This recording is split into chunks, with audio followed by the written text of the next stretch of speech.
그래서 거기 처음 것부터 좀 보도록 할게요. 제일 처음에 자 원자량이 m인 거, 그러니까 질량수가 m인 a하고 원자량 질량수가 m 플러스 2인 a하고 이렇게 두 개의 동위원소가 있는 거잖아요. 그렇죠? 그랬을 때 얘 존재 비율이 5분의 3이래. 그러면 그냥 얘 존재 비율 바로 뭐로 나와야 되는 거야? 5분의 2로 나와야 되는 거죠. 존재 비율은 합쳤을 때 뭐가 돼야 되는 거니까 1이 나와야 되는 거니까 그렇게 되는 걸 거고. 자, 평균 원자량. 자, 평균 원자량을 구하는 방식은 여러 가지가 있는데 우리 어디에 꼭 익숙해지자라고 말씀드렸었냐면, 일단 작은 거 작은 거 원자량 질량수를 갖다 놓고요. 거기다 더하기. 자, 얘네들의 차이가 몇이야? 2잖아. 그래서 이거랑 이거 곱해서 뒤에다가 적어주면 되겠다. 요런 방식에 익숙해지자고 했었죠. 그래서 얘는 m 더하기 5분의 4 이런 정도가 되는 겁니다. 그러니까 사실 소수점으로 표현하는 게 좀 더 좋긴 좋으니까 m 더하기 0.8 정도면 딱 좋을 것 같다는 느낌이 드네요. 그래서 m 더하기 0.8 뭐 내지는 그냥 5분의 4 해도 괜찮고요. 이렇게 평균 원자량을 구해주시고요. 그 다음에 원자 A 1몰에 들어있는 중성자수. 자, 이거 그 문제 밑에 당구장 표시 조건으로 뭐 있냐면 원자량이 가장 작은 동위원소의 양성자수와 중성자수는 같다라는 조건이 있습니다. 그러니까 얘네 둘 중에 제일 작은 게 요 놈이고, 그럼 얘를 기준으로 봤을 때 그러니까 양성자수하고 중성자수를 몇 개라고 볼 수 있는 거야? 얘는 2분의 m개, 얘는 2분의 m개 이렇게 되겠죠. 그래서 양성자수랑 중성자수가 둘 다 2분의 m개가 되는데, 그리고 그럼 얘도 양성자수가 어차피 뭐가 될 거니까 2분의 m개란 말이야. 그쵸? 그래서 얘를 굳이 이제 따지면 중성자수는 여기서 이걸 뺀 2분의 m 더하기 2가 될 겁니다. 그쵸? 그래서 두 번째 물어보고 있는 원자 A 1몰에 들어있는 중성자수를 구한다라고 하면, 이건 이제 만약에 계산을 통해서 구하려고 하면 요거 곱하기 이거에다가 요거 곱하기 이거니까 결국에는 아까 구하던 방식이랑 똑같이 작은 쪽인 2분의 m 갖다 놓고 더하기 2 곱하기 5분의 2 이렇게 해갖고 갖다 놔도 되는 거거든요. 근데 근본적으로 이럴 필요가 없는 게, 이건 이런 방식의 계산이 가능하다라는 건 제가 설명을 해드리긴 하지만 그냥 무조건 개념적으로 접근해 주시는 게 좋습니다. 어떻게 돼? 어차피 이게 평균 원자량인 상태에서 얘네들은 양성자수가 어차피 2분의 m으로 똑같으니까 결국 전체 평균 원자량에서 양성자수 빼면 그냥 그게 중성자수입니다. 그냥 여기서 2분의 m 양성자수 구해서 그냥 빼면 돼요. 2분의 m 더하기 0.8. 요렇게 생각하고 요렇게 구하는 쪽에 익숙해지시는 게 좋습니다. 기본적으로 계산할 게 적기 때문에 속도도 더 빠르고요. 그리고 개념적으로 우리가 익숙해져야 될 개념은 요런 식으로 쓰면서 익숙해지는 게 좋겠지. 어떻다라는 거야? 평균 원자량이고 나발이고 막 섞여 있어도 어차피 양성자수 다 똑같으니까 주어진 평균 원자량의 양성자수를 빼면 총 중성자수가 나올 거라는 거지. 존재 비율까지 다 가만히 돼서 구해진 중성자수가 그냥 구해진다는 거죠. 양성자수만 빼서. 그렇죠? 그리고 분자 A2의 종류는 세 가지가 되죠. 만들어 봐서 해도 되는데 이건 그냥 외워두십시오. 어차피 세 가지가 되는 거니까. 원자의 종류가 2개일 때는 분자가 3가지가 만들어질 수 있고요. 원자의 종류가 3개일 때는 분자가 5가지 만들어집니다. 이런 식으로 빨리빨리 연결해서 풀기 위해서, 이번엔 속도가 굉장히 중요하다고 했잖아요. 이번 파트가 속도가 굉장히 중요하니까 이렇게 그냥 원자의 종류 2가지면 분자 그거의 이원자 분자의 형태로 결합했을 때는 그냥 3가지가 됩니다. 당연히 조합해봐도 되는데, 그러니까 m 2개 만나면 2m, 이 둘이 만나면 2m 더하기 2, 이거 둘이 만나면 2m 더하기 4 이런 식으로 조합해봐도 되지만 그냥 3가지인 걸 그냥 근본적으로 그냥 빨리 알아두는 게 좋겠다라는 거고요. 자, 요 밑에 있는 거 얘는 어떻게들 푸셨을지 궁금하긴 한데 16,5가 있고 18,5가 있고 25가 있습니다. 25가 실제로 존재하느냐? 아마 없을 겁니다. 모르는데 아마 없을 건데 그냥 일단 문제를 내기 위해서 뭐 그냥 만들어 봤어요. 그래서 이렇게 있을 때 얘 존재 비율이 거기 0.7이라고 적혀 있습니다. 그리고 얘는 이제 오히려 뭘 줬냐면 평균 원자량이 16.8이라고 문제에서 주고 있죠. 그치?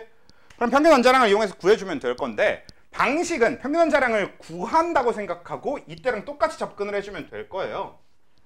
그래서 어떻게 해주면 될 거냐면 얘의 비율을 대충 뭐 x 이렇게 잡아놓고 그럼 얘의 비율은 다 더해서 1이 나와야 되니까 0.3 빼기 x 정도가 바로 될 거잖아.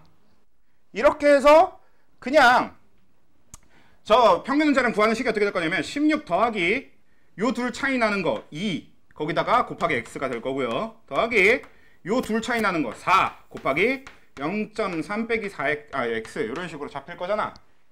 그치? 우리가 식으로서 접근한다고 치면 는 16.8 해서 그러니까 어차피 이거 없을 거니까 그냥 얘가 0.8이 돼야 된다라고 해서 계산해서 구하면 되죠. 그렇게 계산 자체가 복잡하지는 않을 거고 다만 이렇게 하는 것보다 대충 눈치껏 때려 맞추는 것도 방법입니다. 어차피 선생님이 소수점 두 자리까지 가진 않았을 것 같고 그러면 둘 중 하나는 0.2고 둘 중 하나는 0.1일 것 같은데 그냥 대충 끼워 맞춰보는 것도 방법이긴 할 겁니다만 학교 선생님은 소수점 두 자리까지 갈 수도 있는 거잖아. 그러니까 뭐 이런 식으로도 한 번쯤은 해보면 좋을 것 같고 어차피 모든 문제를 다 때려 맞출 수 있다면 때려 맞추는 방법이 제일 좋아요.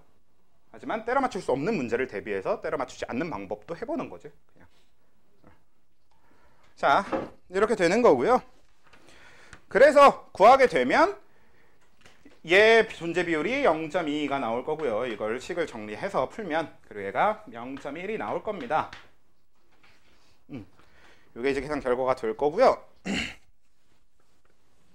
여기서도 결국은 산소 원자 1몰에 들어있는 양성자 수는 고민할 필요가 없어. 8이야. 왜? 산소는 원래 양성자 수 8개예요. 이건 동위원소고 나발이고 상관없잖아. 양성자 수는 다 똑같아야 되니까. 그리고 중성자 수 어떻게 하면 돼? 계산하지 말고 그냥 여기서 빼. 8.8입니다. 그냥 평균 원자량에서 양성자 수를 빼면 된다고. 그게 중성자 수라고. 오케이? 자 이렇게 구해주시면 되는 거고 그 다음에 O2를 만들었을 때 종류 분자의 종류는 5가지라고 아까 말씀드렸죠. 그러니까 만들어 봐도 돼. 그러니까 32짜리고 뭐 40짜리도 만들어질 거고 36짜리도 만들어질 거고 이 둘이 만나면 34짜리 이 둘이 만나면 38짜리 만들어 봐도 되는데 그냥 5가지라는 걸 근본적으로 빠르게 처리할 수 있게 알아두는 게 조금이라도 시간 단축할 수 있는 요소가 될 수 있으니까. 자 그렇게 되는 거고요. 좀 그래 제가 이거를 문제를 만들다 보니까 이게 순서대로 그냥 하려다 보니까 이렇게 됐는데 지읒까지 약간 발음이 좀 별로긴 하더라고. 뭐 어쩌겠어요. 자 그렇게 될 거고요. 그 다음에 이제 얘는 분자의 존재 비율 쪽을 우선적으로 문제가 주고 있습니다. 어떻게 표가 되어 있어요? 2m 더하기 4짜리 B2가 그러니까 B2인데 2m 더하기 4라고 하는 분자량을 가지고 있어. 근데 얘가 존재 비율이 16분의 9래. 그 다음에 얘가 B2인데 2m 더하기 6짜리가 있는데 요거는 일단 제가 비워놨죠. 그 다음에 B2인데 2m 더하기 8짜리가 16분의 1이래 라고 나왔을 때 우리가 이걸 어떻게 접근을 해줘야 되는 거냐면 사실 얘를 구하는 건 굉장히 쉽습니다. 이 상태에선. 왜? 얘도 마찬가지로 다 더하면 뭐가 나와야 되니까 1이 나와야 되니까 다 다음에 1이 나와야 되기 때문에 얘는 16분의 6이다. 얘는 이렇게도 구할 수 있어요. 실제로 여러분들은 문제에 따라서 둘 중에 하나를 선택해서 써야 될 겁니다. 다 더해서 1이 되는 걸 이용해야 되는 문제들도 있을 거고 그쪽이 오히려 비교적 쉬운 편이긴 할 건데 어떤 문제는 어떤 걸 이용하도록 되어 있을 거냐면 그럼 여기서 그냥 바로 원자 쪽에 대한 접근을 먼저 해봅시다.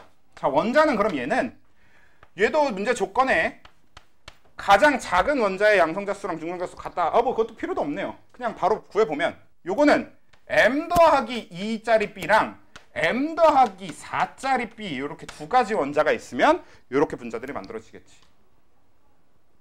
그냥 어떻게 해주면 되냐면 제일 작은 거 반 나누고 제일 큰 거 반 나누면 일단 됩니다. 3가지일 때. 5가지일 때는 제일 작은 거 반 나누고 제일 큰 거 반 나눈 다음에 뭐 중간 거를 반을 나눠본다던가. 사실 근데 참고로 3가지일 땐 얘가 좀 달라요. 3가지인데 동위원소가 이건 다음 주에 한번 다뤄보도록 할게요. m 더하기 1, m 더하기 4 이런 식으로 이 폭이 일정하지 않으면 문제의 생김새가 좀 많이 달라집니다. 지금 여기는 폭이 일정한 걸 기준으로 대부분 일단 만들어 놨기 때문에 좀 편하게 가는 거고 폭이 일정하지 않으면 얘기가 좀 달라지긴 하는데 일단은 이쪽을 먼저 익숙해 줍시다. 그러면 이렇게 둘로 나뉘게 될 거고 그리고 얘 반 나눈 얘의 존재 비율은 이거 뭐 하면 돼? 루트 씌우면 되죠. 그래서 얘 4분의 3이고 얘 4분의 1이 된다. 왜? 이것도 이걸 루트 씌우면 되는 거니까. 아니면 뭐 1에서 빼든가. 그리고 우리가 한 가지 꼭 알아줘야 되는 사실이 뭐였어? 지난주에 되게 강조했었던 거. 얘 존재 비율은 이 둘의 존재 비율의 곱의 2배라는 사실이지. 그치? 왜냐면 얘 뽑고 얘 뽑아도 이게 나오지만 얘 뽑고 얘 뽑아도 얘가 나온다. 이런 식으로 생각해 줄 수 있으면 좋을 것 같아요. 굉장히 수학적으로 확률적으로 접근해 주는 게 좋기 때문에 그렇게 되는 거고요. 그 다음에 그럼 얘는 원자 B의 종류는 두 가지가 될 거고요. 존재하는 모든 원자 B의 원자량과 존재 비율은 저기 적혀 있는 대로가 될 겁니다. 그 다음에 원자 B의 평균 원자량은 그러면 저걸로 원래 계산하던 대로 하시면 되겠죠. 작은 거 m 더하기 2 먼저 적어두고 거기다가 이 둘의 차이가 2니까 2 곱하기 얘의 존재 비율 4분의 1 이런 식으로 계산하자고. 오케이? 그래서 m 더하기 2.5 정도가 될 거고요. 자, 분자 B2 1몰에 들어있는 중성자 수. 자, 이거 어떻게 구하시면 되냐면요. 이거는 분자로 구하려고 하면 당연히 복잡해지긴 하는데요. 원자로 구해서 2배 하시면 되지 않을까요? 그렇죠? 결국 B2 1몰이면 B 2몰입니다. 그치? 근데 B 1몰당 중성자 수는 얘는 0.5개거든요. 왜냐면 0.5개 아니죠. 뭐가 됩니까? 숫자가 좀 개떡 같긴 한데 2분의 m 더하기 1.5개네요. 그치? 얘가 양성자 수가 2분의 m 더하기 1일 테니까 그럼 중성자 수는 2분의 m 더하기 1.5개가 될 겁니다. 왠지 이해됨? 저거 양성자 수는 제 반 나누면 되고 왜? 문제 조건이 작은 애 쪽에 양성자 수랑 중성자 수가 같다고 했으니까 반 나눠서 양성자 수 구한 다음에 그리고 저걸 평균 원자량 쪽에서 빼주면 되잖아. 평균 원자량 구해준 게 m 더하기 2.5였으니까. 그러면 B라고 하는 원자 자체가 1몰 있을 때 중성자 수가 2분의 m 더하기 1.5몰이 되는 거거든요. 맞아요? 근데 B2 1몰이면 B가 2몰 있는 거잖아. 그러니까 저걸 2배 해줘서 m 더하기 3 이게 중성자 수가 되겠죠. 요게 여러분들이 지향해 줬으면 지향해 주었으면 좋겠는 방향성이고요. 만약에 이렇게 안 한다면 어떻게 하면 되겠어요? 얘네들을 이용해서 B2의 평균 분자량을 먼저 구하고 거기서 양성자 수를 빼는 형태도 가능은 하겠죠. 근데 평균 분자량도 선생님 이걸로 평균 분자량 구하려고 그러면은 계산이 너무 길어지잖아요. 그거 너무 그렇잖아요. 그럴 필요 없습니다. 왜? 우리 평균 원자량을 구했잖아. 평균 원자량의 2배 하면 평균 분자량이 나와요. 얘네들의 평균 분자량은 어차피 저 평균 원자량의 2배입니다. 그래서 계산을 복잡하게 할 필요는 없어. 간단해. 제가 m 더하기 2.5기 때문에 얘의 평균 분자량은 2m 더하기 5가 됩니다. 그러면 얘는 2m 더하기 5가 기본적인 평균 분자량이 되는데 얘 자체한테 있는 양성자 수는 몇 개가 될 거냐? B 자체가 양성자 수를 이만큼 갖고 있으니까 얘는 그 2배인 m 더하기 2가 B2가 갖게 되는 양성자 수란 말이야. 그러니까 그 m 더하기 2를 여기서 그냥 빼버리면 중성자 수가 나오는 거지. 그냥 결국 평균 분자량이든 평균 원자량이든 거기서 양성자 수 빼면 중성자 수가 나와야 되는 건 마찬가지입니다. 왜? 질량 자체를 양성자 수 더하기 중성자 수로 결정하는 거니까. 이해가 돼요? 자, 그렇게 되는 거고 그 다음에 밑에 위에 주어진 A와 B의 화합물인 A, B에 대해서 표를 완성하시오 라고 되어 있는 건 어떻게 됩니까? 자, A, B 작은 것끼리 만나면 2m 더하기 2ab 요게 만들어질 겁니다. 분자량이 2m 더하기 2인 ab가 만들어질 거예요. m짜리 a랑 m 더하기 2짜리 b랑 만나면 되니까. 그래서 얘 존재 비율은 어떻게 되냐? 그냥 둘의 존재 비율을 곱하면 되죠. 그래서 20분의 9가 될 겁니다. 왜? 아까 구한 m짜리 a의 존재 비율은 5분의 3이었고요. m 더하기 2짜리 b의 존재 비율은 4분의 3이었으니까 요 둘을 곱하면 되니까. 그리고 그 다음에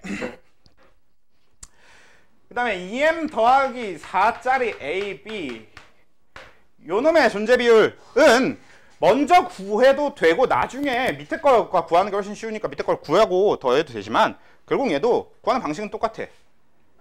얘는 이제 어떻게 되는 거야? m짜리 A와 m 더하기 4짜리 B를 뽑으면 이렇게 되거나 혹은 m 더하기 2짜리 A와 m 더하기 2짜리 B를 뽑으면 이렇게 될 거니까 요때 곱한 거랑 요거 곱한 거 둘을 더해주면 이 값이 나오겠죠. 요거는 존재 비율 곱이 어떻게 됩니까? 5분의 3 곱하기 4분의 1일 거고요. 얘는 5분의 2 곱하기 4분의 3일 것이. 이런 식으로 계산해도 됩니다. 계산을 통해서도 충분히 구할 수 있고요. 근데 이거는 딱 봐도 이 계산을 해서 구하는 것보다 지금 당장 이 문제는 어때 보여요? 밑에 m 더하기 6자리의 존재 비율이 어차피 20분의 1 아니고 2죠? 2일 것이기 때문에 그러면 이거 더해서 1이 돼야 된다 이용해서 20분의 9 이걸 구하는 게 조금 더 빠르긴 빠르겠죠. 그래서 이런 흐름으로 가야 되는 거고, 그 다음에 마지막 5에 주어진 5의 분자 O2에 대하여 표를 완성하시오. 이거는 일부러 좀 5라고 하는 원자 쉬운 쪽으로 그러고 보니까 옆에 분자 AB 1몰에 들어있는 중성자 수 이거부터 맞춰봐야 되겠네요. 이것도 어떻게 맞추면 되느냐, 이것도 결국 똑같습니다. 결국 뭐 하면 되는 거야? 이건 사실 어떻게 하면 돼요? 위에서 구한 중성자 수 2개 더하시면 됩니다. 원자 1몰에 원자 A 1몰에 2분의 m 더하기 0.8만큼 있죠. 원자 B 1몰에 그 중성자 수는 2분의 m 더하기 0.5만큼인가요? 1.5만큼 있잖아. 그 둘 더하면 그냥 나오는 거지. 아니면 앞에서 얘기했던 그런 여러 가지 방법들을 이용해 줘도 되는 거고요. 평균 문자량을 먼저 구해서 해도 되고. 평균 문자량 어떻게 구해요? 쉽다니까? 평균 원자량 2개 더하면 된다니까? A의 평균 원자량하고 B의 평균 원자량 더하면 돼요. 그럼 평균 문자량이 나와버려. 거기서 양성자 수를 빼도 되고. 그치? 요거는 값은 뭐 제가 계산을 해도 잘 안 해서 귀찮으니까 그냥 뭐 여러분들한테 맡기는 걸로 하고요. 아니면 빨리 계산을 할까? 2분의 m 더하기 1.5랑 2분의 m 더하기 0.8이니까 이 계산 결과입니다. m 더하기 2.3인가요? 네, 그렇게 되네요. 그게 C에 들어가야 되는 게 되는 거고, 그 다음에 D 위에 주어진 O2 O의 분자 O2에 대해서 표를 완성하시오인데, 자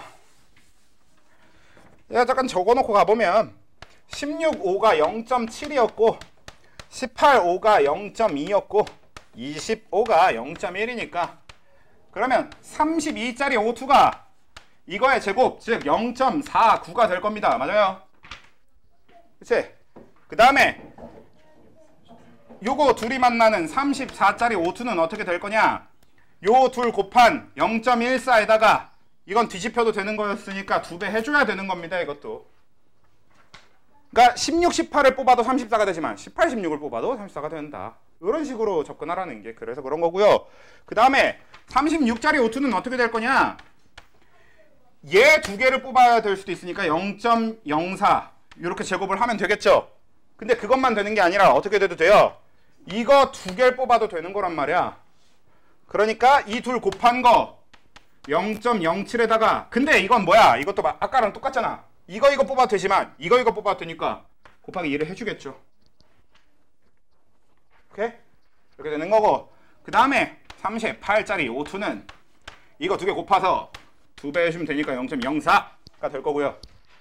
그 다음에 40짜리 O2는 0.01이 되겠다. 이거의 제곱이니까. 됐죠?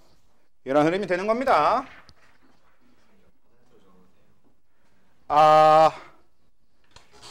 예, 되긴 돼요. 되긴 되는데 어차피 솔직히 퍼센트로 적었다는 소리는 본인이 계산 과정을 한 번 더 거쳤다는 소리니까 뭐 높게 삽니다. 근데 근본적으로 여러분들 퍼센트보다 이쪽으로 해주는 게 좋은 게, 퍼센트로 하다 보면 실수가 자주 생깁니다.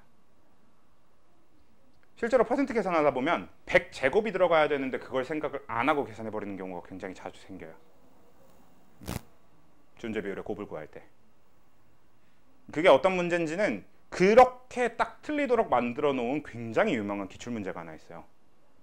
실제로 애들이 굉장히 많이 낚이는 문제거든. 그거 아마 여러분들 기출 풀다 보면 바로 이제 만나게 될 거야, 금방. 그래서 퍼센트로 구하는 거 좋은데, 기본적으로 퍼센트 아닌 쪽을 조금 그 우선적으로 접근해 보시는 게, 그러니까 실수할 확률을 그냥 줄일 수 있지 않을까, 뭐 이런 얘기입니다. 본인이 퍼센트가 편하면 퍼센트로 하세요. 실수 안 하고 하면 되지 뭐. 16, 18, 29. 16에 가까울수록 당연히 더 많아야 되는 거 아니에요?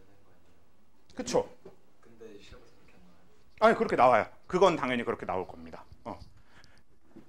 그래서 우리 지난주에 문제 풀면서도 그 얘기 한번 했었지. 그냥 간단하게 비율을 직접적으로 그 숫자가 몇인지 물어보지는 않을 때는 평균전자랑 가까운 쪽이 많을 거라고 생각하시면 되는 거지. 그렇게 생각하시면 되는 거였습니다. 네, 그 다음에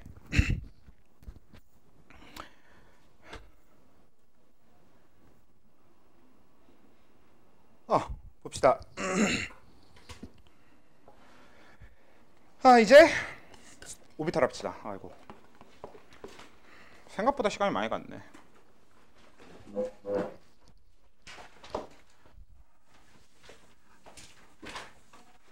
주기적 성질은 다음 주에 할 거기 때문에 오늘은 그냥 오비탈을 쭉 빠르게 또 정리를 할 겁니다. 자세히 정리는 하진 않을 거예요. 자세한 정리가 필요하면 따로 요청을 하셔도 되고, 아니면 영상을 다시 보셔도 되고. 근데 기본적으로 너네들 보면 그 영상 다시 보고는 그냥 영상을 보더라고. 그냥 봐. 눈으로만 보더라고. 그러니까 그냥 필요하면 말씀을 하시면 설명을 해 드릴게요. 한번 정리. 그러니까 하시고요.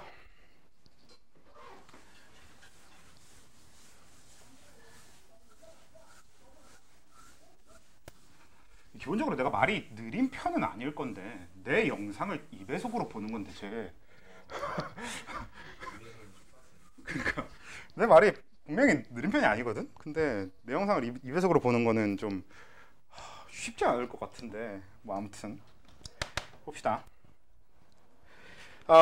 그냥 보어 원자 모형하고 오비탈만 이번에도 마찬가지로 정리를 할 거예요. 왜냐면 그 앞에 걸 정리한다고 치면 결국은 음극선 실험 자체에 대해서 정리를 한다던가 알파 입자 산란 실험 자체에 대한 정리가 될 건데, 그거는 오히려 우리가 지금 당장 제일 급한 건 물론 수행평가가 있다면 지금 당장 그쪽이 급할 수도 있겠지만 그쪽으로 수행평가를 한다고 치면 그건 학교 수업 들은 걸로 일단 최대한 하시고요. 우리가 기말고사를 준비하는 데 있어서 제일 급한 게 주기적 성질이란 말이야. 그러니까 오늘 처음에 음극선부터 다 정리하느라 시간을 써버리게 되면은 주기적 성질 다음 주에 딱 끝내고 빨리 연습을 시작할 수가 없을 거기 때문에 오늘은 오비탈만 그냥 쭉 정리를 하는 걸로 할 겁니다. 오비탈하고 보어의 원자 모형만. 자, 보어의 원자 모형이라고 하는 거 일일이 정리하지는 않을 거고, 결국은 이 보어 원자 모형의 핵심적인 포인트가 뭐였냐면 가운데 원자핵이 존재하고 그 주변에 전자 껍질이라는 개념, 그러니까 가장 안쪽에 2개, 그 다음 8개, 그 다음 8개라고 하는 이 껍질이라는 개념이 도입돼서 반영돼서 만들어진 게 요놈인데, 요거의 근본이 된 수소선 스펙트럼이라고 하는 수소 방전, 그러니까 수소한테 에너지를 줍니다. 방전이라고 하는 건 전기를 주는 거야. 그 다음에 수소한테 방전을 해서 수소가 에너지를 갖게 되면 그 에너지를 방출한단 말이야. 정확하게는 수소의 누가 전자가 에너지를 갖게 되는 거고, 그래서 전자가 에너지를 방출하는 거지. 그러니까 에너지를 받은 것도 전자, 방출하는 것도 전자입니다. 근데 그 전자가 방출하고 흡수하는 건 어떤 거랑 연결이 되는 거냐면, 그러니까 이 껍질을 옮겨 다니는 것과 연결이 되는 겁니다. 전자는 이 껍질 중간 어디에쯤 끼어서 있고 이런 게 불가능하고요. 그냥 에너지를 흡수하면 흡수할수록 바깥쪽 껍질, 그러니까 원자핵으로부터 멀어지게 될 거고, 그리고 전자가 에너지를 적게 가지고 있을수록 원자핵 쪽에 가까이 끌려올 건데, 근데 그게 항상 이 껍질을 기준으로만 일어나야 된다는 거였지. 껍질을 이 기준으로만 일어나야 돼요. 그 개념 자체가 보어의 원자 모형의 핵심입니다. 그냥 원자핵 가운데 있고 전자가 이렇게 2개, 8개, 8개, 8개 돌고 있어, 이게 아니고 그 전자들이 특정 에너지 준위를 갖고 돌고 있다, 이게 사실 보어의 원자 모형의 핵심이거든요. 근데 그게 수소를 기준으로 했을 때 어떤 방식이 됐었냐면, 굳이 얘기하자고 하면 그 에너지가 각 껍질당 에너지가 n제곱분의 1312 내지는 n제곱분의 k 내지는 제일 편하게 n제곱분의 1 이런 식의 에너지를 갖게 되는데, 계산은 물리에서 하시고요. 요즘 화학은, 예전엔 이거 화학에서도 계산을 시켰었는데 요즘은 아예 계산을 안 시키는 게 추세이기 때문에, 그래서 계산은 물리에서 하시고요. 우린 그냥 우리한테 중요한 이 보어의 원자 모형 파트에서 중요한 건 뭐만 기억하시면 되겠다. 이 전자의 전이라고 하는 거, 이 전자가 껍질 사이를 에너지를 흡수하고 방출하면서 이동하는 이 전자의 전이라는 게 일어날 때, 전자 전이가 n은 2 혹은 n은 무한대, 그러니까 요 n이라고 하는 건 주양자 수지만 주양자 수 자체는 이따 정리를 하고 그냥 껍질수라고 생각하면 되는 거였죠. 그러니까 두 번째 껍질에서 무한대 껍질 중에 어디든 상관없이 얘가 1로 떨어지거나 혹은 1에 있던 전자가 이런 껍질들로 이동할 때 이런 현상이 발생할 때 뭐가 되더라? 자외선이라고 하는 에너지가 제일 큰 파를 방출하거나 흡수하더라가 되는 겁니다. 그래서 자외선 영역을 방출하게 되는 건 여기선 방출인 거고 반대로 얘가 올라갈 땐 흡수인 거지. 왜? 원자핵에서 멀어지는 거니까. 요게 개념의 전부죠. 그래서 이 자외선은 근데 여기다 추가로 알아둬야 될 게 자외선이라고 하는 건 에너지가 가장 큰 파가 될 거고 그래서 에너지가 제일 크니까 파장이 제일 어떻다? 짧다였습니다. 파장이 짧을수록 에너지가 큰 거였고 그리고 그래서 얘는 뭐였다? 라이먼 계열이라는 다른 명칭도 가지고 있었습니다. 그래서 자라 뭐 이런 식으로 생각하시면 되는 거였고 그 다음에 n은 3에서 n은 무한대 어디든 상관없는데 이게 n은 2 여기 왔다 갔다 할 때 얘가 일로 오면 방출이 될 거고 얘가 일로 오면 흡수가 될 때 그러니까 이렇게 왔다 갔다 하면서 방출하고 흡수하는 얘는 뭐다? 가시광선 그쵸? 실제로 그래서 얘네들은 색깔을 띱니다. 선 스펙트럼 자체의 색깔이 표현돼요. 그래서 얘들은 색깔을 띠는 게 왔다 갔다 하게 되는데 일단 얘는 발머 계열이 되고요. 얘는 조금 더 디테일하게 알아야 됩니다. 여러분들이 문제를 보고 이 발머 계열 즉 가시광선 영역의 선 스펙트럼을 봤을 때 그게 무슨 색인지 좀 판단을 할 수 있어야 돼요. 우리가 가시광선을 다 펼쳐놨다라고 하면 제일 오른쪽에 있는 애가 항상 그림을 보면요. 오른쪽에 있을수록 파장이 긴 애들을 놓게 되거든요. 에너지가 작은 애들을 놓게 돼요. 그러면 가장 오른쪽에 있는 애가 에너지가 가장 작은 가시광선인 빨간색이 됩니다. 그리고 빨간색은 어떤 전이가 되냐면 3에서 2로의 전이가 돼요.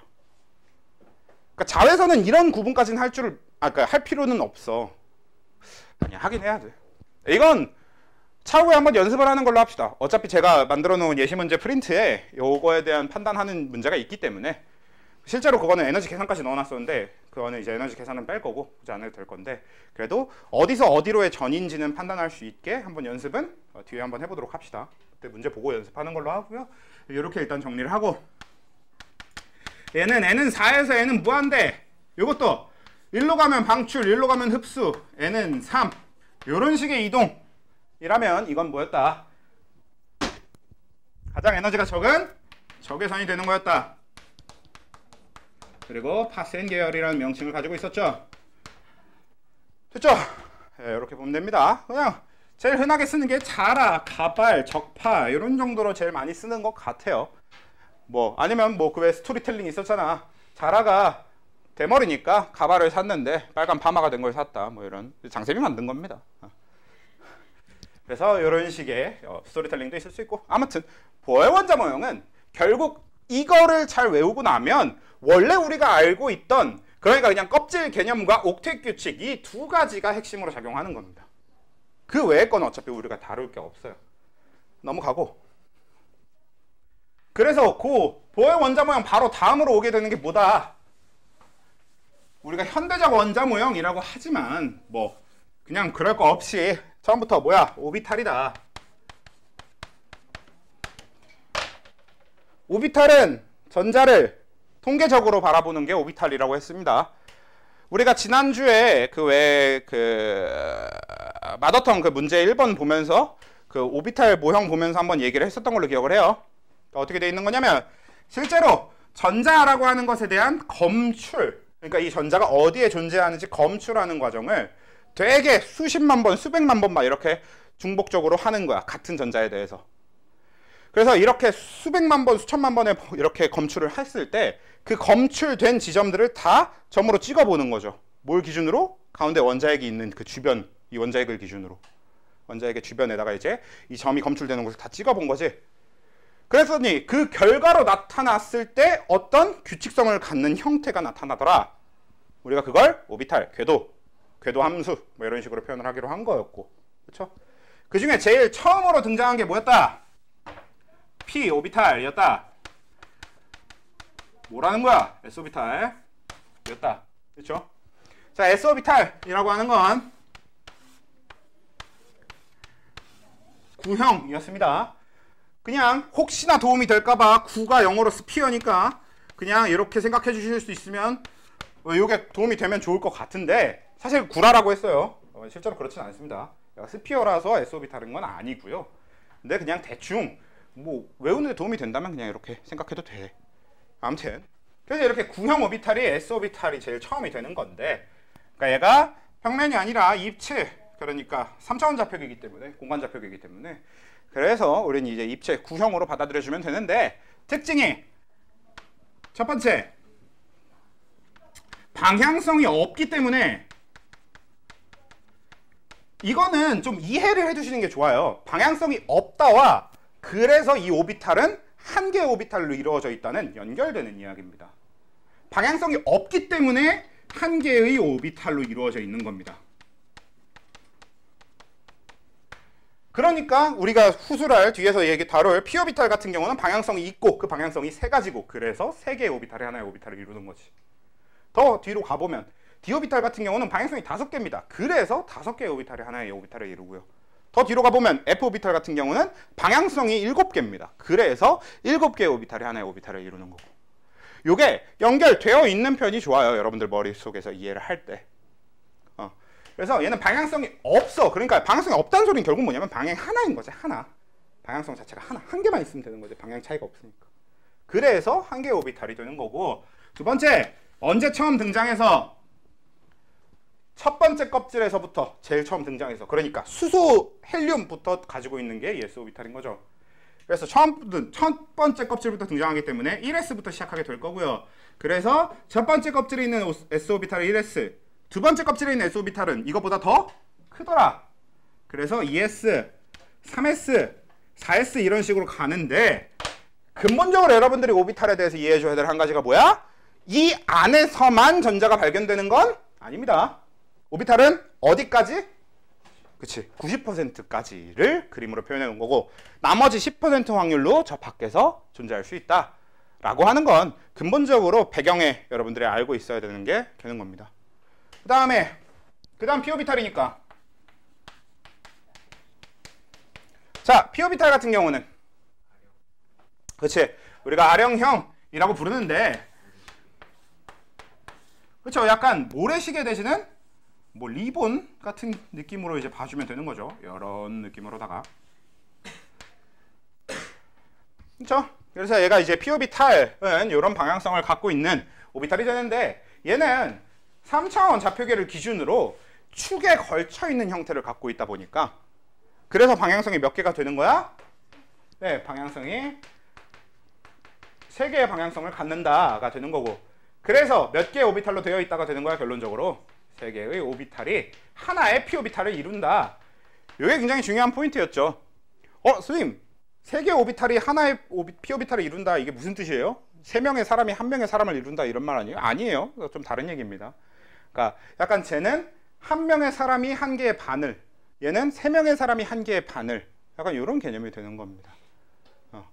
근데 그냥 단지 표현을 오비탈 똑같이 써주고 있을 뿐인 거야. 그래서 너무 이게 글자가 같으니까 헷갈릴 수 있지만 뭐 헷갈리지 않았으면 좋겠고요. 근데 우린 이 3개의 오비탈을 따로 명칭을 지어서 불렀죠. 어떻게? px, py, pz. 이건 이제 축의 이름을 따오는 거지. x축에 걸쳐 있으면 px, y축에 걸쳐 있으면 py, z축에 걸쳐 있으면 pz.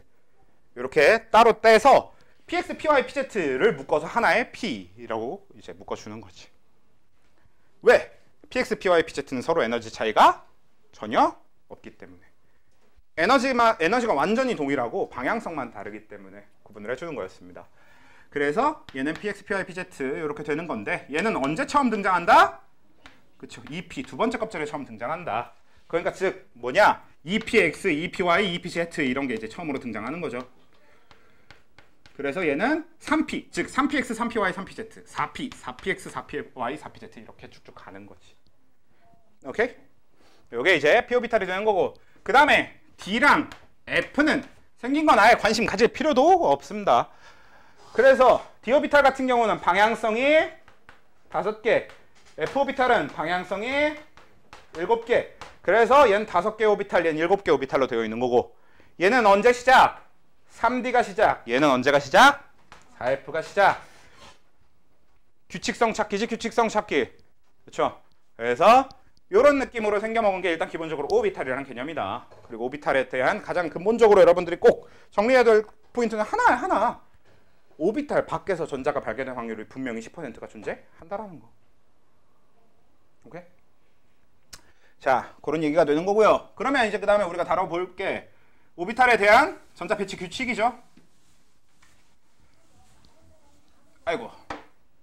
자, 그러면 이제 전자 배치 규칙 3가지 뭡니까? 첫 번째, 네, 싸움의 원리부터 얘기를 해볼까요? 그래요. 두 번째, 싸움의 원리. 네, 그래서 파울리 베타 원리가 또 나왔으니까 파울리 베타부터 또 얘기를 해볼까요?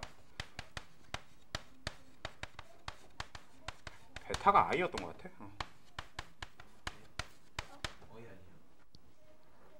I일걸? 아마 I일 거야. 사실 별로 안 중요하긴 할 겁니다. 근데 중요할 수도 있어. 이거 생각해보니까 서술형에 적을 수도 있으니까. 파울리가. 아니요, 파울리라는 사람 한 명이 한 겁니다. 베타는 사람 이름이 아닐 거야 아마.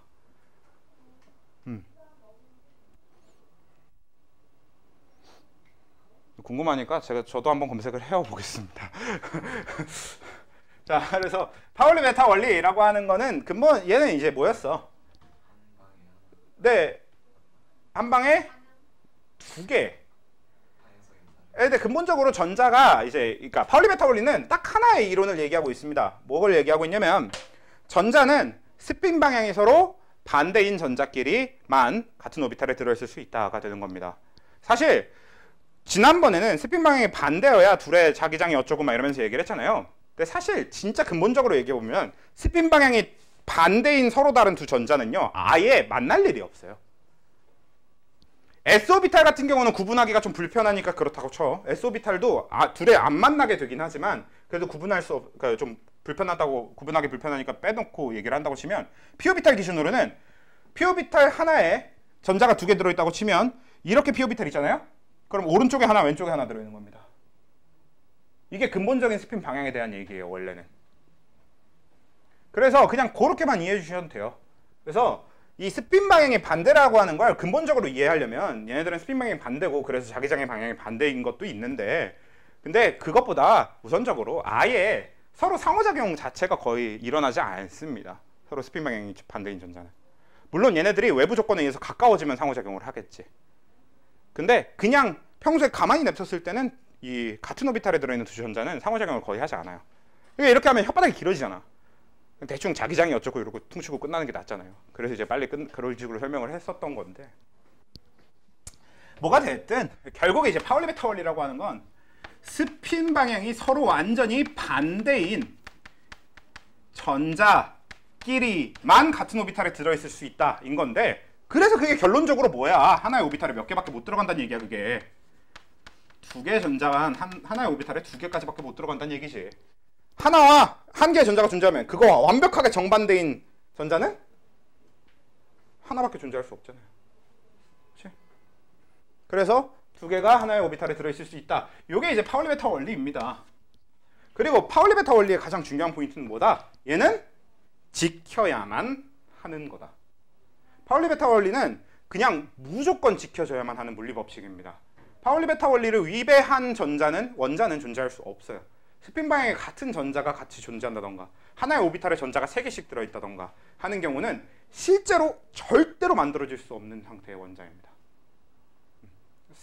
우리가 아무리 에너지를 가하고 별짓거리를 다 해도 절대 만들 수가 없는 상태가 돼요.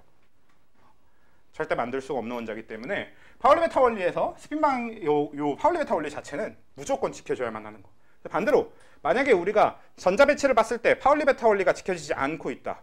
우리가 흔히 이걸 파울리 베타 원리가 위배되었다라고 하는데, 파울리 베타 원리가 위배되어 있으면 뭐라고?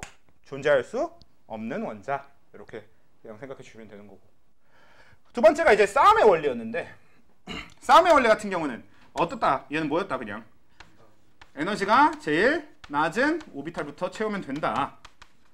근데 이제 그거를 말씀하신 대로 에너지가 제일 낮은 오비탈부터 채운다를 결국 그냥 오비탈 채우는 순서를 외워두고 그냥 빈방 다 채우면서 올라간다라고 생각하시면 되는 거겠죠. 그래서 에너지가 제일 낮은 오비탈부터 채우면 된다 인 건데 그거 뭐야? 순서 어떻게 됐었어? 수소와 수소 제외일 땐 다른데 좋아요. 스스프스프스 좋아요. 그래서 1S 다음 2S 2P 이 순서로 가는 거지. 그 다음 3S 3P 3에는 모두 있으니까 3D도 있으니까 이렇게 갈 건데 다만 3P 다음에 3D가 바로 오는 게 아니라 4S 끼워 넣어주고 여기도 4P 이런 식으로 이제 흐름이 되는 거죠. 어차피 저 3D 정도의 위치만 알고 있으면 됩니다. 우리가 뒤에 계속 나열을 해보면 3P 다음에 OS가 오고 OS 다음에 4D가 오고 4D 다음에 OP가 오고 OP 다음에 4F가 오고 6S가 오나? 이런 흐름이었던 걸로 기억을 하는데 알게 뭐야? 알바 아니죠? 예. 그러니까 이 뒤까지는 어차피 알바 아니니까 우리가 정리해두면 되는 건 딱 한 이 정도까지만 정리해두면 좋겠다. 근데 수소는 어떻게 된다? 1S, 2S, 2P, 3S, 3P, 3D. 한마디로 애초에 수소는 오비탈의 개념보다는 그냥 뭐의 개념으로 접근하면 되는 거야? 그냥 보여 원자 모형이죠. 그냥 껍질 개념으로 접근하면 됩니다. 첫 번째 껍질, 두 번째 껍질, 세 번째 껍질 이렇게 껍질 간의 에너지 차이 많이 있는 거지. 애초에 그렇잖아요. 수소가 오비탈 구분을 뭐하러 합니까? 전자가 혼자인데. 그렇지? 지구상에 사람이 한 명만 있는데 그 한 명이 사는 집의 형태가 뭐가 중요할 겁니까? 뭐 아무 데나 살면 되지. 그런 얘기지. 그래서 얘는 이렇게 될 거고요. 얘는 이제 외워주는 게 제일 중요하겠지. 그래서 이 순서대로 채워주면 된다. 그래서 이거랑 이제 같이 많이 언급했던 게 뭐냐면 이제 이번 단원에서 뭐 아직까지도 그 간혹 가다 보면 주기율표가 제대로 안 외워져 있는 분들이 있긴 있던데 이젠 좀 제대로 그리고 주기율표를 그려서 표현할 수 있어야 된다.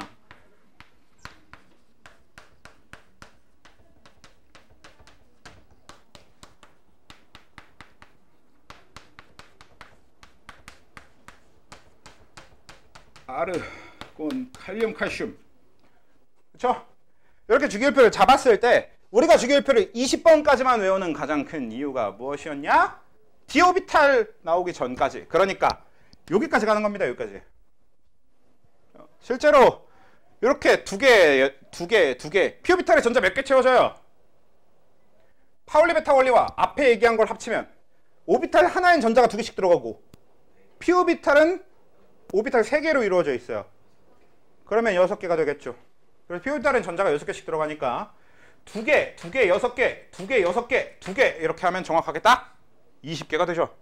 그래서 딱 3D 오비탈, D 오비탈이 첫 등장하기 전까지만 우리는 다루고자 하는 거고 주로. 그래서 칼슘까지만 외웠던 거고 그래서 우리가 외운 20번까지에는 뭐가 없다. 3에서 12족이 없다. 왜? 걔네들이 원래 D 오비탈이랑 관련된 애들이거든.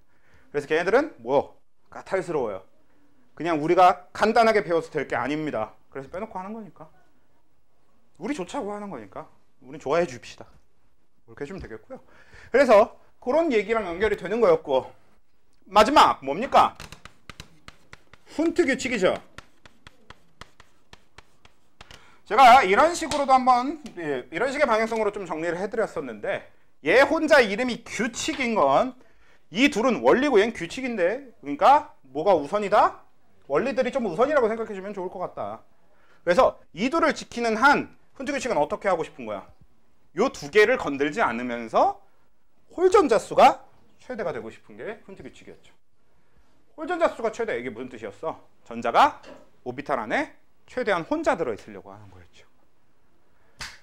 그래서 어떤 식의 흐름이었냐? 우리가 이 세 개를 다 지키면서 이 중에 뭐가 제일 마음에 들어요? 리튬이요? 좀만 더 가봅시다. 그래. 누구? 산소? 알루미늄? 그래, 산소랑 알루미늄으로 해본다고 해보면 산소 같은 경우 이제 이걸 지키면서 가본다고 치면 그러니까 이런 개념이죠. 싸움의 원리로 데려오면서 산소는 1s, 2s 이런 식으로 데려올 건데 1s에 일단 산소의 전자 총 몇 개? 8개잖아. 8번이니까 1, 2, 3, 4, 5, 6, 7, 8 이렇게 세서 가도 되고 사실 주기율표를 세서 가는 순간 너네는 이번 시험을 조질 겁니다. 주기율표를 세서 원자를 찾게 되면요 진짜 개 조질 거니까 요거는 빨리 찾을 수 있게 해야 돼요. 근데 어차피 첫 줄 2개 그 다음 줄부터는 8개입니다. 그래서 번호가 어떻게 되냐면 얘네들은 하나, 둘, 셋, 넷, 다섯, 여섯에다가 더하기 2를 해주면 되고요. 얘는 그냥 11, 12, 13, 14, 15, 16, 17, 18이니까 더 쉬워요. 그냥 첫 번째가 11이고 얘가 다섯 번째 있는 P는 15번이 되고요. 네 번째 있는 규소는 14번이 되고 이렇게 된단 말이야. 그렇지? 그러니까 그거를 주기율표 보고 찾는 것 자체는 괜찮은데 빨리빨리 판단할 수 있을수록 좋아요. 왜냐면 주기율표 뭐 이제 그런 식으로 하는 경우도 있어. 17번이 뭐야? 플루오린이요. 17번이 플루오린이면 큰일 나죠. 9번이 뭐야? 플루오린이요. 17번이 뭐야? 염소요. 이런 식으로 찾을 수 있으면 좋은데 근데 어차피 여러분들은 이번 시험을 보면서 주기율표가 관련된 문제가 대부분일 거니까 시험지 받고 거기다 주기율표 하나 쓰고 그 주기율표 하나로 계속 풀 수만 있으면 매번 그리지만 않으면 주기율표 보고 찾는 것 자체는 문제가 안 돼요. 다만 버벅거림이 없도록 하자는 거지. 보고 찾더라도. 자, 아무튼 그래서 훈트규칙 이거 다 지켜가면서 해보면 얘는 S오비탈이라는 거 파울리 베타 원리에 의해서 얘는 방향성도 없기 때문에 오비탈 하나라서 전자 2개까지 채울 수 있을 거고요. 맞죠? 그 다음에 ES오비탈 얘도 파울리 베타 원리에서 전자를 최대 2개까지 채울 수 있을 거고요. 맞죠? 그러면 8개 중에 4개 썼으니까 남은 4개를 이제 1s, 2s 다음에 오는 2p에다가 채우면 되는 그리고 2p는 총 6개까지 채울 수 있기 때문에 4개만 채워주면 8개 다 끝! 이렇게 되는 거였죠. 그 다음에 이 오비탈들은 무슨 형태로 표현을 하게 된다? 방의 형태로 표현하게 된다. 그래서 아까 방향성, 한 개의 방향성, 세 개의 방향성 이란 표현이 개념적으로는 맞지만 그냥 한 개의 방, 세 개의 방 뭐 이런 식으로 받아들여도 되죠. 그래서 그러면 얘는 이렇게 세 개의 방으로 이런 식으로 표현이 될 건데 그러면 이 상태에서 파울리 베타 원리랑 싸움의 원리는 사실상 얼추 끝났는데 파울리 베타 원리 반영해서 그려보면 여기 들어있는 두 전자는 스핀 방향이 서로 어떻다? 반대다. 이렇게 되겠죠. 그 다음에 얘한테 들어있는 전자도 반대야. 이렇게 되겠죠. 자, 여기는 어때? 1s랑 2s까지는 싸움의 원리에 의해서 에너지 차이가 나기 때문에 다 채울 때까지 홀전자 수가 나발이고 뭐고 방법이 없지. 근데 이제 P오비탈에 들어오게 되면 이 셋은 에너지 차이가 있다고 없다고? 없어요. 굳이 표현하자면 얘는 EPX, EPY, EPZ 이렇게 되는 거니까 에너지 차이가 전혀 없어요. 그러면 4개 전자가 굳이 꾸겨서 막 2개 오비탈에 끼어 들어가 있을 필요가 없는 거지. 그게 훈트 규칙이죠. 그래서 아예 전자를 채우는 걸 순서대로 채운다고 생각해서 하나 채워놓고 근데 하나 더 채워야 되잖아. 그건 다음 오비탈을 지금 데려올 수 있어 없어? 없어. 만약에 여기서 3s 데려오면 뭐가 돼요? 싸움의 원리를 위배한 게 되죠. 그러니까 싸움의 원리를 위배한 게 되지 않기 위해서 요 셋 중에 이제 추가 전자, 요 4개째 전자는 집어넣어줘야 된다. 어디에? 네, 맘대로. 그건 상관이 없다. 그래서 이런 식으로 채워주게 되는 요게 훈트 규칙이죠. 그랬을 때 처음에 있는 파울리 베타 원리 같은 경우는 무조건 지켜야 된다고 했지만 이 둘은 무조건 지켜줘야 되는 건 아닙니다. 밑에 둘을 지키고 있다면 그건 안정적이란 얘기고 밑에 둘 중에 하나라도 안 지키고 있다면 그건 안정적이지 않다는 얘기예요. 그냥 그건 무슨 차이야? 밑에 둘 중에 하나를 어겼을 때는 안정적이지 않다. 이건 에너지를 흡수하면 일어날 수 있는 일이란 얘기입니다. 그래서 에너지를 흡수해서 안정적이지 않게 되는 바람에 싸움의 원리나 훈트 규칙 둘 중 하나를 위배하고 있는 원자를 우린 뭐라고 불러요? 들뜬 상태. 그렇죠. 들뜬 상태의 원자라고 부르는 거고 반대로 에너지를 흡수하지 않고 전부 다 지키고 있다고 하면 그건 가장 안정적인 상태의 원자, 즉 바닥 상태의 원자라고 부르죠. 그렇죠? 이렇게 명칭이 연결이 되는 거고. 그렇죠? 얼추 기억하실 것 같으니까 됐고. 아이고, 좀 쉬자.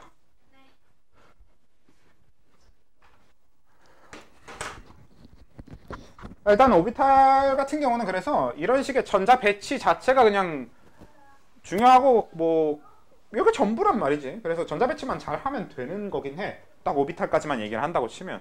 근데 이제 얘가 문제로 넘어가면서 우리가 숙련돼야 되는 부분이 이제 어떤 부분이 되는 거냐면 양자수입니다. 사실 양자수는 이론적인 배경이 아예 필요가 없어요. 왜냐면 양자수를 진짜 이론적으로 얘기를 하려고 하면 그 말 그대로 양자에 대한 이해부터 시작을 해야 되기 때문에 완전히 물리 영역으로 빠져버리고, 그것도 심지어 이제 고등학교 물리라고 보기도 어렵지. 고등학교 물리에서의 양자역학 뭐 제대로 크게 다루지도 않을 텐데, 뭐 깊게 다루지도 않잖아. 그러니까 이미 고등학교 영역에서 나가버리기 때문에 양자수는 이론적인 기반 뭐 이런 건 좀 별로 중요하지는 않고, 그래서 우리가 그냥 편하게 뭐라고 생각하면 된다였었냐면 전자의 운동 상태를 특정하기 위한 어쩌고 저쩌고 이런 거였는데, 결과적으로 그냥 전자의 주소 같은 개념이라고 생각하면 된다고 했었지. 그냥 이 전자가 어디에 있고 어떤 운동 상태를 갖느냐라고 하는 걸 약간 명찰처럼 혹은 이제 주소처럼 이렇게 그냥 달아주는 좌표 같은 개념이라고 했었잖아요. 그래서 이 양자수라고 하는 건 뭐가 있었냐? N 주양자수라고 하는 거랑 L 부양자수, 얘를 부양자수, 방해양자수, 그렇죠? 그 다음에 ML, 그 다음에 얘가 자기양자수, 그 다음에 MS 스핀양자수. 이렇게 네 가지가 있었습니다. 일단 제일 처음에 주양자수 같은 경우는 뭐다? 네, 몇 번째 껍질에 있는 전자냐라는 겁니다. 그러니까 보통 여기 있는 전자를 가지고 얘기한다고 치면 이런 애들은 1S에 있으니까 주양자수가 그냥 1인 거고, 여기 있는 애들은 얘네들 이런 전자에 대해서 얘기한다고 치면 얘네들은 2S에 있으니까 주양자수가 2인 거고, 이런 개념이 되는 거지. 그래서 이 P에 들어있는 애들은 요 4개는 주양자수가 2입니다.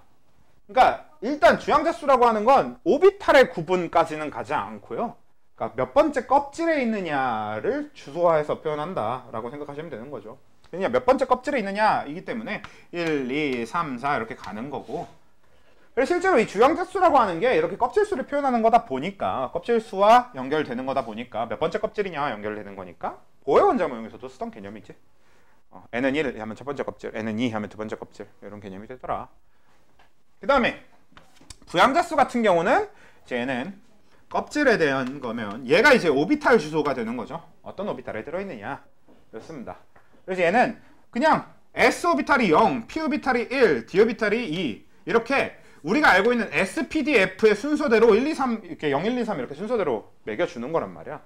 그러니까 여기서 여러분들이 기억해야 될 포인트는 두 가지입니다. 첫 번째, 부양자수는 오비탈의 이름이랑 그냥 연결해주면 돼요.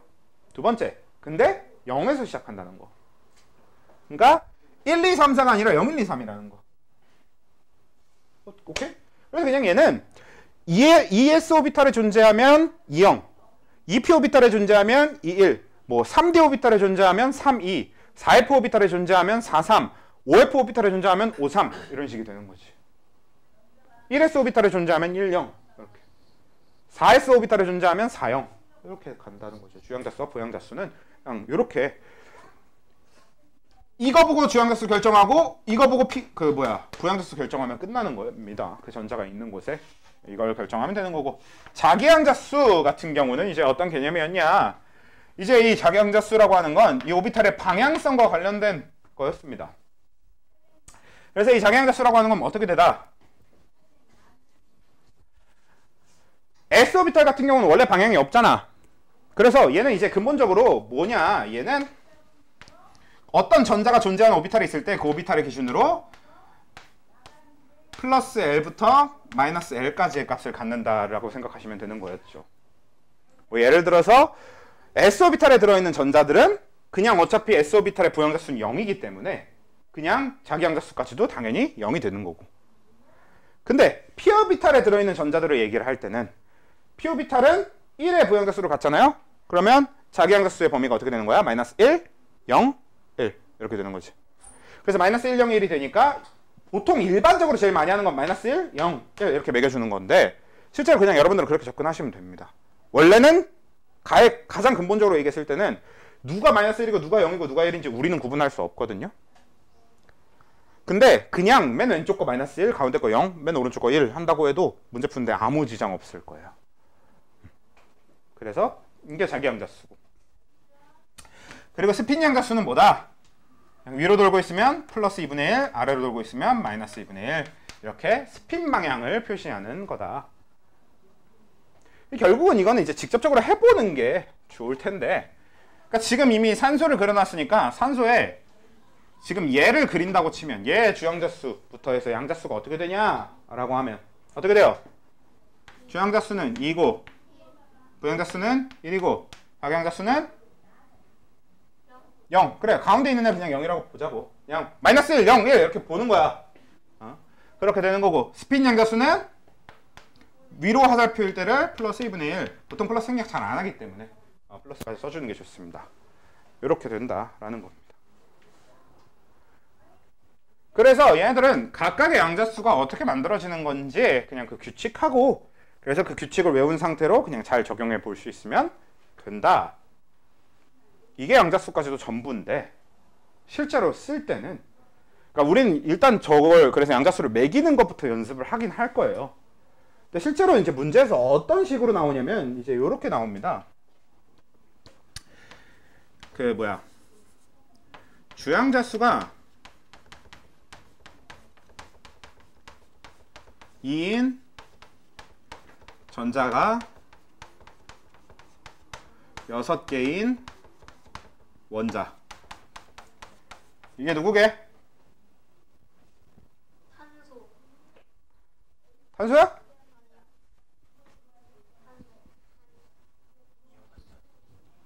이온이 누구야?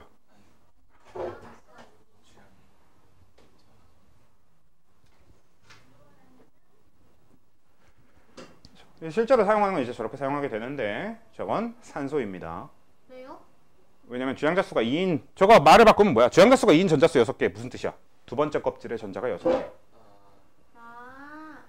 그럼 그냥 전자 껍질에 두 번째 전자 껍질에 전자수 6개라는 게. 주양자수니까 그렇게 되는데, 실제로 이제 어떤 걸 물어보고 싶은 거냐면, 그러면 너네 막 이런 걸 물어봅니다. 주양자수 합이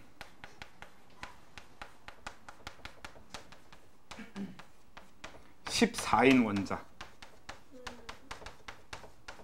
이런 거. 우리가 이제 이거는 규칙성을 정리하면서 좀 해볼 건데, 주양자수 합이 14인 원자는 너무 어렵네요. 너무 커요. 잠시만요. 14인 원자 괜찮네. 14인 원자 누구게?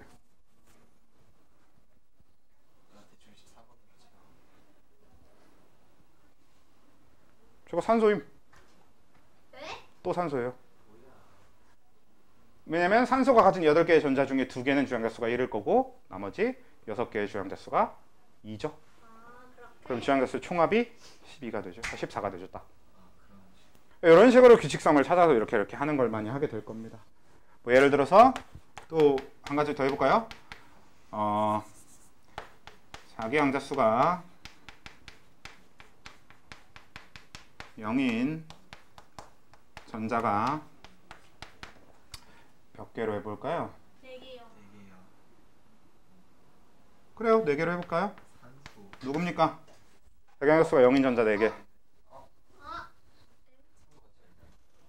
자기장수 한 개인데. 뭐래? 네?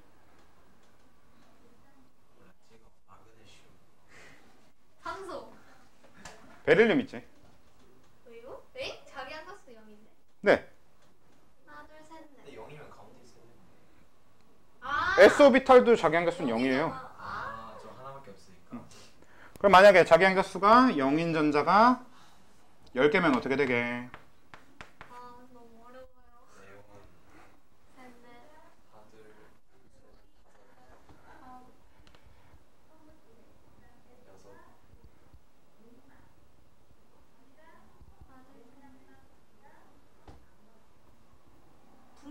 참고로 하나로 확정되지 않습니다. 자기 양자수 0인 전자 10개인 거.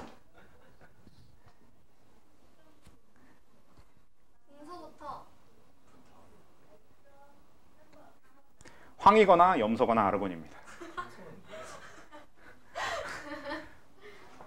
아니 붕소야. 왜냐면 자기항자수가 0인 전자를 채워가다 보면요, 그러니까 1S의 자기항자수 0일 거죠 무조건.